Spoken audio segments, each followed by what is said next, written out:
Welcome to the North Conway Parent Cast. This podcast is about parents giving encouragement and practical tips in discipling their children and students at home. In today's episode, we will be talking about why it is crucial in discipling your child and student by being a faithful servant at your church. All right, welcome. Wait, how are you doing, Chery? I'm great. How are you, Will? Doing good. Welcome to the North Conway Parent Cast, and we want to give a word out to our sponsor, North Conway Baptist. Let's see if the camera gets it. North Conway Baptist Church. Thank you for supporting us, so we can do this parent cast.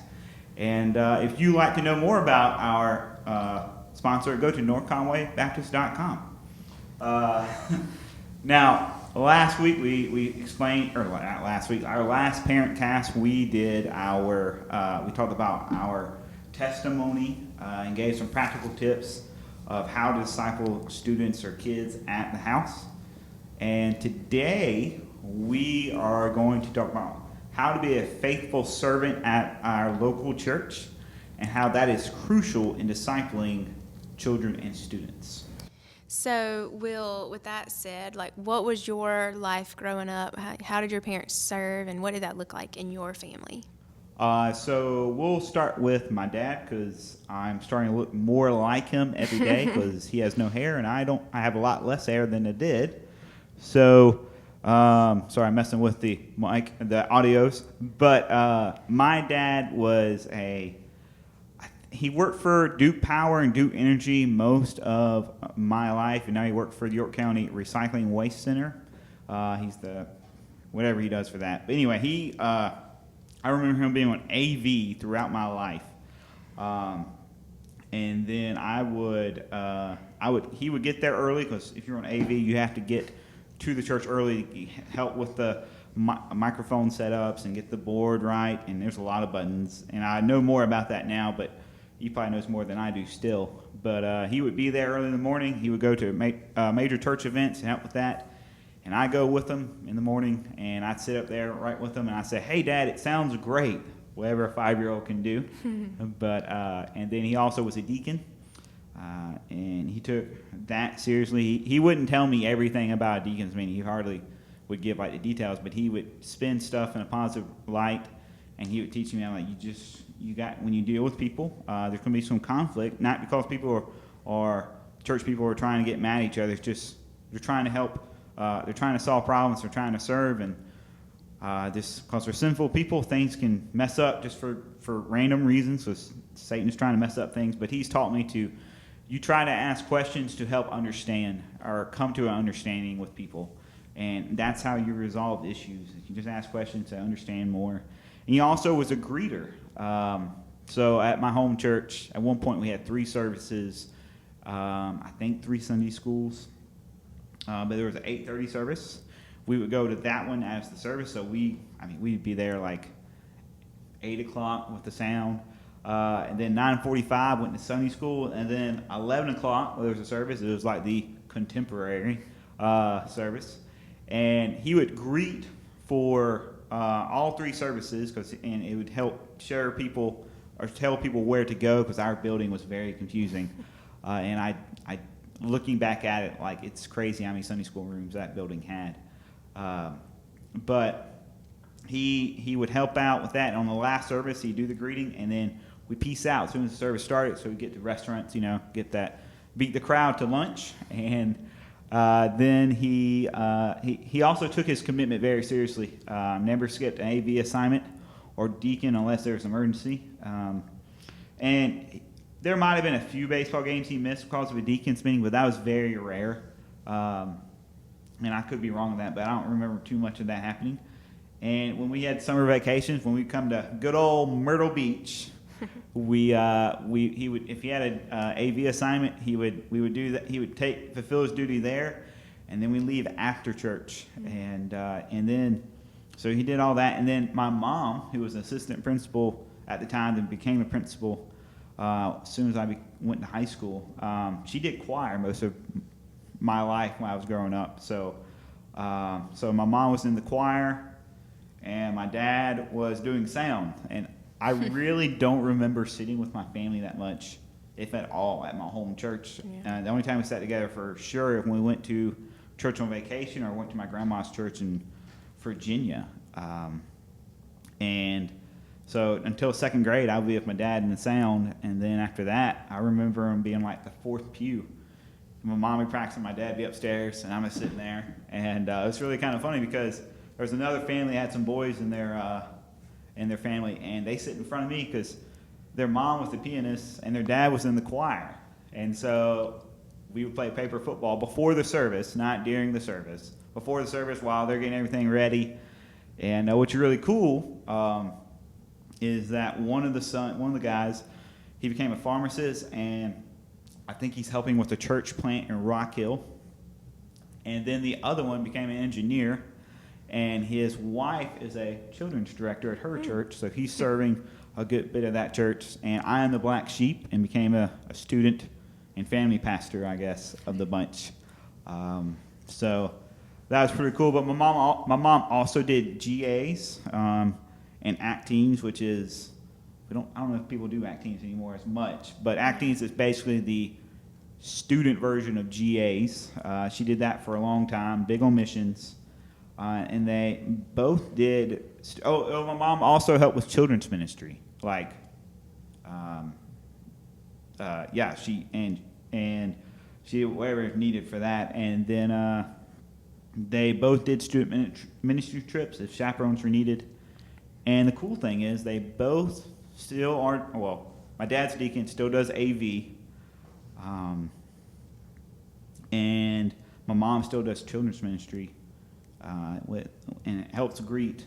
And it's amazing to me that, like, they should be thinking about retiring and, like, just coasting, but no, they see that church has called them to help. The Lord has called them to serve, and they're serving. And they came from a church. Both these churches have. I think the saying "people go," nothing wrong with that. But the churches they went to growing up has not changed much at all because it's the middle of nowhere, Virginia, North Carolina area. And now they serve at First Baptist Rock Hill, which is like I don't know, they got at least 1,000 members, and it didn't. Even though their church setting changed, they still continued to serve. So, would you say that seeing that growing up affected the way you viewed serving in church? Oh yeah, most definitely. Like, I saw that I wanted to emulate my dad, and I don't know how girls look at their dads. I don't know that because I'm not a girl, but I wanted to be like my dad, and my dad knows he wanted me to be better than him. That's what I think all dads try to do, is raise their sons and to be a better father than they are. But I saw what he did, how he served, and how he took that commitment seriously. And I saw how my mom served, and there was times where they both went on a trip, and it wasn't for me. Like, they had to go on a youth trip, but I wasn't a youth. My sister was. So they took me on a rafting trip. I fell out of the boat. All the girls grabbed me because I was small, and they left my dad pull himself back in the boat. And then one time we went on a GA trip. It was me and my dad in the front seat of those dangerous vans, that can flip over anytime. And a bunch of act teens in the back. So I was like, I'm going to listen to my talk boy from Home Alone 2. And then we went to Anderson in the van, and then we dropped the girls off with my mom, and then we drove around Anderson just doing whatever. Yeah, that's cool. What about you? How did your parents serve, and how that mold you? So, like your dad, my dad served in AV, doing the church musicals, cantatas, the weddings, and obviously the services. And a lot of times he was the only one who could make it there, or there was a very few people on the team. So it was my dad for the most part. So it kept him really busy. And he had always had interest in, like, music, and he took care of all of our technical things at home. So it was like a perfect fit for him to just take that and serve in church in that area. So that was cool to see. And he also served as a deacon, like your dad. And the way he led our family, he also took those leadership skills to being a deacon. So that was cool to see too. And then my personal favorite area where he served was church league basketball, where he coached me and my brother, both of our teams for a Question. while. Yes. How good are you at basketball? Oh, I am so good. Oh yeah. What kind of player were you? I was defense, Defense. not defense, defense. All right. I was really good at stealing the ball, Yeah. not shooting and scoring. Wait, could you do a layup though? So you basically stole it and gave it to someone else? That was the plan. Okay, that's a good plan. You know your strengths. Yeah, that was always the plan. What I ab- tried to shoot, but it just didn't turn out very well. You think we should start like a North Conway basketball? Like, Yeah, let's do it. I get some kids, you get some kids. Mm-hmm. We have a North Friendly Conway competition, yeah. A relay? A what? Friendly A competition. friendly competition, like church basketball league. Okay. Friendly. Yeah, Okay. It was fun. It was fun. So it was really cool that my dad served in church league basketball. He got to spend time with me, got to spend time with my friends, and just kind of, and my brother and his friends. And he would play basketball with my brother at home. So it just flowed naturally, to serve there. So that was really cool. And then my mom, she served as a children's Sunday school teacher for a long time, and later on an Awana leader, vacation Bible school volunteer, and then many other standalone events and trips for the students and the youth. So that was really fun. And as I was reflecting on this topic for this podcast, I began thinking about growing up, and on any given night, we might be just settling in from the day, and we'd all be in our separate spaces, and I would go find my mom, and I'd find her with her Bible open and all her Sunday school materials just spread out. And she would just be excited about her story and want to tell me what the story was about for Sunday. And I just remember that excitement, and I didn't know then the impact that it would have on me to see my mom reading her Bible and taking notes and spending that time with the Lord. And so just to encourage parents, like, it is very good, and it makes a huge impact for your children to see you actively engaging in God's Word. I recently came across an article that said it's okay to let your children watch Netflix, and that was interesting to me. So I read that article, and basically the gist of it was it's okay to preoccupy your children with something wholesome, or whatever, while you spend time reading the Bible and just spending time with God, because it's in those moments that He reveals to you how to lead your children, how to disciple your children best, and where you can serve in church and how to lead your family. So do make that a priority in your life, and you'll never know the impact that it truly has for your children to see you reading God's Word and just intimately spending time with Him in that way. So my mom also served in the nursery at church, and that was probably because I begged her to do that, so that when her name came up on the list, I would get to go with her. But like I mentioned in the first podcast, I feel like I had on-the-job training for, church and my relationship with Jesus, and then in serving too. So I would get to go with her, and it was less of a question of if I would serve in church when I got older. It became more of when will I get to do this by myself, and when will I get to be on a rotation to do something. And it goes back to that on-the-job training. I saw it done. I lived it out. I went along with her and my dad a lot of times, and it reminds me of Proverbs 22:6, which says, "Train up a child in the way he should go, and when he is old, he will not depart from it." And I didn't. I grew up and wanted to serve in church. It became a huge part of my life, and wanted to know where I can serve and how can I do this. And it became an exciting thing, and I wanted to model what my parents had done, because I knew that was natural to me. That's what made sense. So that is what I got for that. Well, thank you for sharing that. So if you're going to leave parents with some final thoughts, what would you say to encourage them?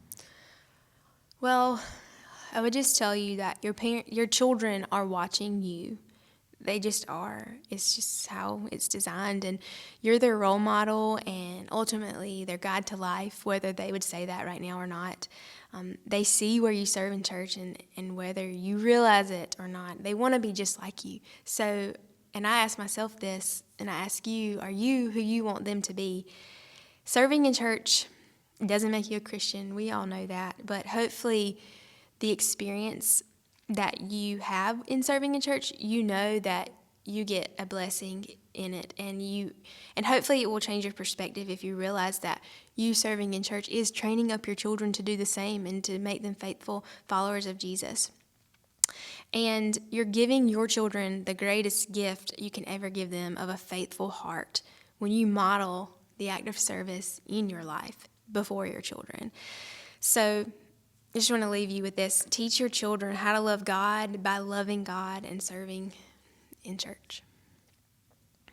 Do you have any final thoughts or anything? Yeah. So while I was listening to you and I was thinking about what I said, I think we need to clarify what the church is. It's not a building.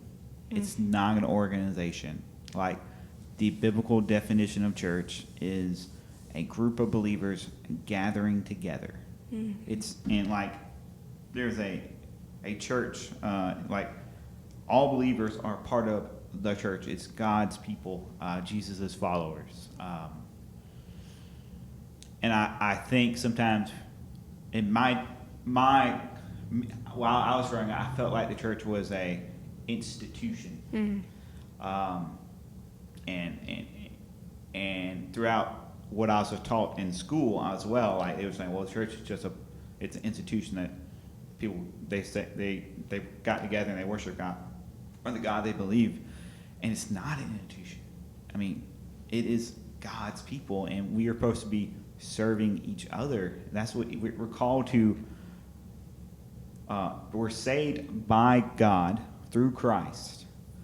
But we're not just saved for ourselves. We're saved for each other, too. We're here to be here for each other. We're here to come alongside each other, whether it's helping with a children's ministry, or youth ministry, or with audio visuals, or just coming along and serving by going out and giving a meal to someone. I just came to me now. I remember there's not a lot of people that live near my grandparents' place. Like, there's a lot of former tobacco farms. The closest Walmart's like 30 minutes, and not because of traffic. You can go 60 miles per hour and still be 30 minutes from Walmart. But someone, I think, recently moved in that area, and the church wanted help. So my grandma decided to cook some meals and bring it to this family. And I believe those people started coming to the church. They started to be a part of the church. And that had an impact on me. But I think we need to remember that we cultivate what we celebrate. Where we celebrate, we cultivate, or whatever. Like, your kids will see you. And what you tolerate is what you'll cultivate. So if you tolerate, okay, I'm not going to serve here because it's not convenient for me. Serving's never convenient. In fact, it wasn't convenient for Christ to go on the cross, but he did. Right. He came to serve. And I want to encourage, I know every parent, every person at North Conway that, hey, even though these are strange times and we don't really have a lot of times to serve, when there's an opportunity, go for it. Your kids will see it, and they'll see that it is important to serve God's people. Yeah. And if you don't, they'll see that it's just not a big deal. So I want to encourage you to everyone to serve, and it will have an impact. Yeah, like, Christianity is not designed for us to keep it to ourselves. So by serving in church and having a servant's heart within the church building or without, outside of it, you're giving back. You're spreading the gospel. You said discipleship is not about being by yourself. So, okay, I read the Bible, I'm discipling. You don't disciple yourself. Right. Jesus poured into James and John and other disciples, but he went after 3 of them more than the others, inner core. So I encourage you to serve your church by finding people that you can do discipleship with, where you keep each other accountable. I know it's a little off topic, but we need that right now, don't we? Right. Yes. And speaking of serving, we have a parent resource partner resource that we released it last month in August. We're going to release another one in September.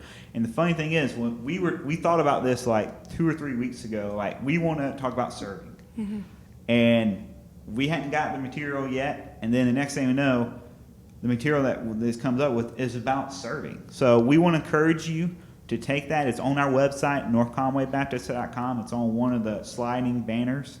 Just look for it, and it's partner parent resource. It's a great way to have gospel conversation. It's not awkward. It gives you literally how to start this conversation, how to do it when you're in the car, when you're at the dinner table, and even gives you some activities. And you just study a passage throughout the week. Just talk about it. And it's real simple. It's real fun. So I encourage you to do that. Anything else? Don't think so. Okay, don't forget our sponsors, North Conway Baptist Church. We'll see you next time on the North Conway Parent Cast.